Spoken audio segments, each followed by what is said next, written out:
एक छोटे से गांव में अनाबिया नामी एक ज़हीन और नेक दिल बच्ची रहती थी। अनाबिया हमेशा दूसरों की मदद के लिए तैयार रहती और नबी करीम की हदीसों से रहनुमाई हासिल करती थी।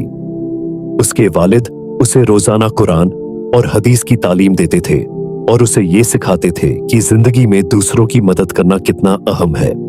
एक दिन अनाबिया अपने घर के साने में खेल रही थी कि गांव की एक गरीब औरत ज़ैनब उसके घर आई। ज़ैनब के कपड़े पुराने और बोसदा थे और वो परेशानी के आलम में थी। अनाबिया ने हमदर्दी से पूछा, खाला, आप इतनी गमगीन क्यों हैं? ज़ैनब ने आह भरते हुए कहा, बेटी, मेरे बच्चों के पास न खाने को कुछ है और न पहनने को कपड़े। हम कई दिनों से भूखे हैं।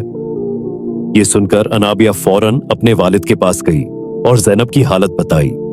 वालिद ने मुस्कुराते हुए कहा, बेटा, नबी करीम ने फरमाया है, मुसलमान का भाई है, न वो उस पर जुल्म करता है, न उसे बेयारो मददगार छोड़ता है और न ही उसे हकीर समझता है। हमें ज़ैनब और उसके बच्चों की मदद करनी चाहिए ताकि अल्लाह भी हम पर रहम करे। अनाबिया ने गांव के दीगर लोगों को भी ज़ैनब की कहानी सुनाई और उन्हें ये हदीस याद दिलाई।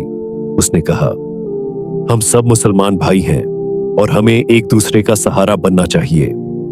अल्लाह हमसे राजी होगा अगर हम अपनी इस्तिताअत के मुताबिक ज़कात और सदकात के जरिए जरूरतमंदों की मदद करें। अनाबिया की बातों ने लोगों के दिल नरम कर दिए।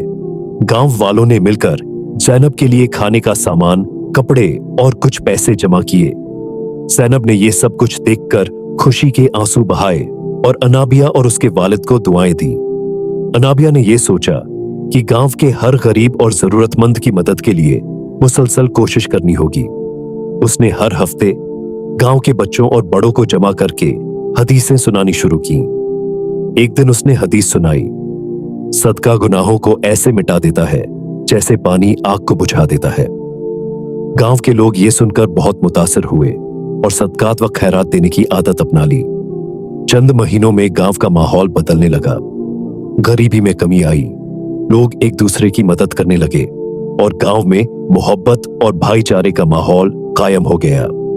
आखिर में अनाबिया ने गांव के लोगों से कहा, हम सबको नबी करीम की हदीसों पर अमल करते हुए जरूरतमंदों की मदद करनी चाहिए। ये न सिर्फ उनकी मुश्किलात को कम करेगा बल्कि हमारे दिलों को सुकून और खुशी भी देगा। यूं अनाबिया की कोशिशों से गांव के गरीब लोगों की जिंदगी में बढ़ोतरी आई और हर तरफ मुस्कुराहटें बिखर गईं।